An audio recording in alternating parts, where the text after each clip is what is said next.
Cup চার সাথে তোমাকে চাই। উফ, সকালের ওয়েদারের সাথে এই চা বেটি। আর বাইরের ওয়েদারটা কীরকম দেখাই,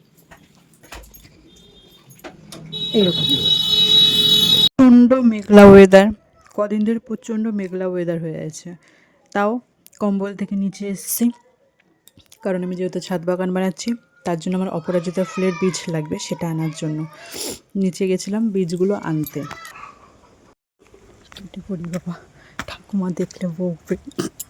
তারপর ছুটির দিন যেহেতু অ্যাজ ইউজুয়াল আমরা দুজনে বেরিয়ে গেছি একটু মুকুটমণিপুর ঘুরতে। যে মুকুটমণিপুরে শীতের সময় কীরকম সাজিয়েছে অনেক শুনছিলাম মুখে ওর, তো টাইম পেয়েছি তাই বেরিয়ে গেছি।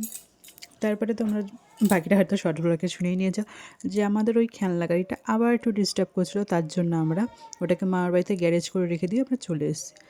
তাই মামার বাইকটা নিয়ে এসেছি। এতটাই পরিমাণে রাস্তায় ঠান্ডা ছিল, মানে হাড় কাঁপানো ঠান্ডা। আর আমাদের ওখানকার কলকাতার লোকেরা এই ঠান্ডাটা এখন অবশ্য নিতে পারবে না, যাদের অভ্যাস আছে তারা পারবে, বাট আমি একদমই পারছি না, কারণ আমি কলকাতার মেয়ে। এটা বলার কারণ হলো, কারণ আমাদের ওখানকার থেকে এখানের সব কিছু একটু হাই হয়। যেমন গরমকালে গরমটা প্রচণ্ড লেভেলের হয়, আমি এখানে 3-4 বার অজ্ঞান হয়ে গেছি। আর শীতকালে প্রচণ্ড ঠান্ডা হয়, যেটা না নেওয়ার মতন। দেন তারপর আমরা টুকটুক টুকটুক করে চলে এসেছি। তোমরা দেখলে আশেপাশে কতগুলো বাস ছিল, তো ওগুলো হচ্ছে কি সব পিকনিকে এসছে সবাই ট্যুরিস্টরা। আর এই আমরা ঢুকে পড়লাম মুকুটমণিপুরে। এই যে ড্যামটা এখন অবশ্য শুকিয়ে গেছে। তোমরা হয়তো দেখেছো যখন এখানে জল ছিল প্রচণ্ড পরিমাণে ড্যামে, তখন সেটাও হয়তো তোমাদের সাথে শেয়ার করেছিলাম, তোমরা নিশ্চয়ই হয়তো দেখেছো, যদি আমি শেয়ার করে থাকি তো। আর তারপর আমরা ড্যাম থেকে ব্যাক করে আমরা ভেতর দিকটা যাচ্ছিলাম। তো রাস্তায় দেখো যাওয়ার পথে কত ফুটপাতে দোকান বসেছে, মানে বাচ্চাদের জন্য খেলনা, তারপরে খাবার দাবার, তারপরে অনেক রকম টুকটাক যেসব দোকান টোকান বসে সেগুলো সব বসেছে। যখন আমরা আস্তে আস্তে ঢুকি তখন দেখি বাসগুলো বেরোচ্ছে, ট্যুরিস্টরা সব পিকনিক করে বাড়ির দিকে ফিরছে বোধহয়। তো সেটাই আর কি দেখছিলাম, বেশ ভালো লাগছিলো। যে আমার নিজের কথাগুলো মনে পড়ছিলো যে আমিও একসময় আর কি মা বাবাদের সাথে আর কি ঘুরতে যেতাম। তো এই হচ্ছে মুকুটমণিপুরের ভেতরে। দেখেছো কেমন লোকের আনাগোনা। এখন কিন্তু সেরকমটা লোক নেই, কিন্তু তারপরও প্রচুর ভিড় হয়েছে। আর আমরা গেছিলাম বিকেল 5টার দিকে। আর দোকান দেখো, দুটো লাইনে দোকান বসেছে, এখনও দোকান বসেনি সেরকম, যেটুকু আমি শুনলাম ওখানে গিয়ে যে এখানে আরও বসবে। আর এখনও সেরকম কোনো কাজ স্টার্ট হয়নি, কারণ এটার ওপেনিং আছে 25শে ডিসেম্বরে। এখানে আমার ভাইয়ের প্রোগ্রামও রয়েছে, যদি আমি যাই ভাইয়ের প্রোগ্রাম দেখতে তো তোমাদের সাথে সেটা আমি শেয়ার করব। আর এদিকে নৌকো রয়েছে, যারা বোটিং করতে চাও তারা নৌকো নিতে, মানে টিকিট কাটতে হবে। টিকিট সিস্টেমটা রয়েছে এখানে, যারা বোটিং করতে চাও তারা টিকিটের মাধ্যমে বোটিং করতে পারো। বাট আমি বলবো যে ওয়েদার দেখে নিব, কারণ প্রচণ্ড পরিমাণে কুয়াশা, যেটা আমি তোমাদেরকে কিছুক্ষণ পরেই দেখাচ্ছি। তারপরে আমরা গেছি রোডের দিকে। রোডে এই শিল্পীগুলো আমি মামার পোস্টে দেখেছিলাম, মামা যখন এটা ছেড়েছিল ফেসবুকে, তো সেটা দেখার জন্য স্পেশালি আসা যে কোথায় যে এটা করেছিল। দেন তারপরে আমরা হাঁটতে হাঁটতে আর কি বেশি দূর আমরা যাইনি, কারণ প্রচণ্ড পরিমাণে কুয়াশা ছিল। আর এই হাওয়ার মানে কি বলবো, এই লেক না কি বলে এটাকে, ড্যামটা, এর মধ্যে থেকে প্রচুর পরিমাণে ঠান্ডা হাওয়া আসছিলো, যেটা আর কি নেওয়া যাচ্ছে না, এতটা ঠান্ডা। আমি শুধু ভাবছি যারা বোটিং করতে গেছে তারা কীভাবে করছে। আর যারা টোটো রিজার্ভ করে পুরো ড্যামের এই পার ওপার ঘুরতে চাও তারা টোটোটা রিজার্ভ করতে পারো, টোটো এখানে অ্যাভেলেবেল রয়েছে প্রচণ্ড। তোমরা দেখতেই পাচ্ছ সারি সারি, বুঝতে পারছো তোমরা, ওই যে লাইট জ্বলছে, মানে আরও দূর, এটা বিরাট বড়।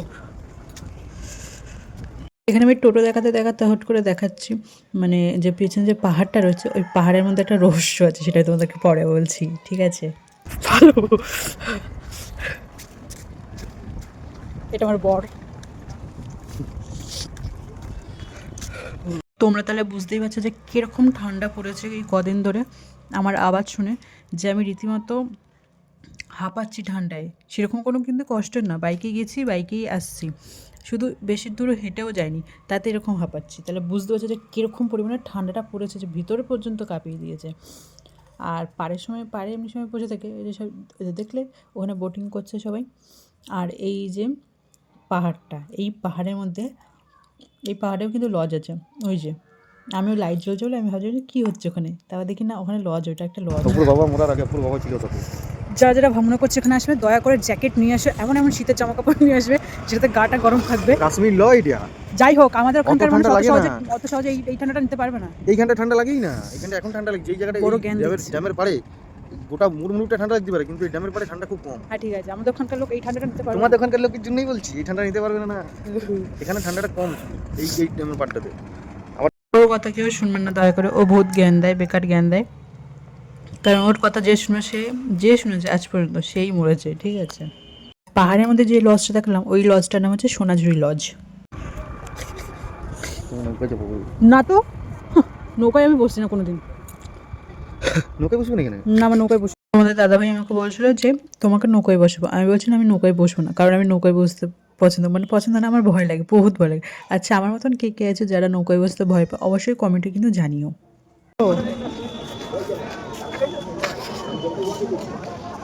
বাটুল আসলে বাটুল চড়বে এগুলো।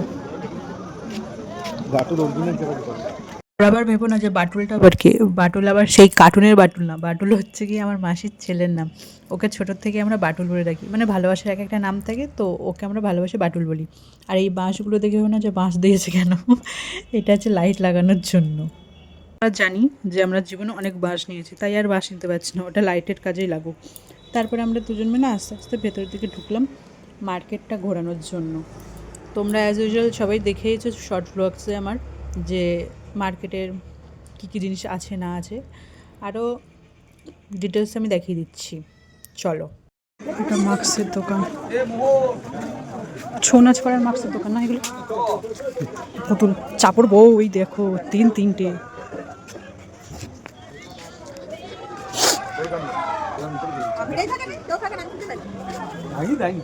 এইগুলো বেশ সুন্দর কাঠের, দাম দেখিনি আমি।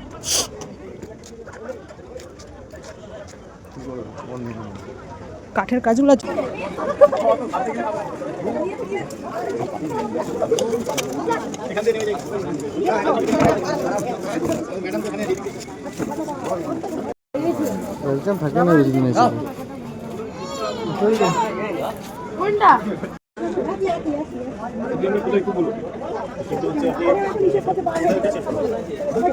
তোমরা যদি কেউ আসো মুকুটমণিপুরে এই শীতে ঘোরার জন্য তাহলে অবশ্যই এই দোকানটা একবার বিরিয়ানি টেস্ট করো। আমার মায়ের মতন চাদর নিয়ে যাচ্ছে, আমার মায়ের চাদর চুরি করে নিয়েছে।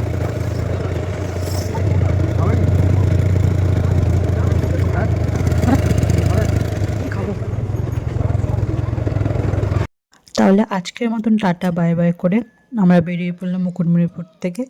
আবার আসবো নেক্সট টাইমে, এই যে বিয়ের জায়গা, আবার আসবো নেক্সট টাইমে ভালোভাবে যখন মুকুটমণিপুরটা আরও যখন সুন্দরভাবে গড়ে উঠবে তখন।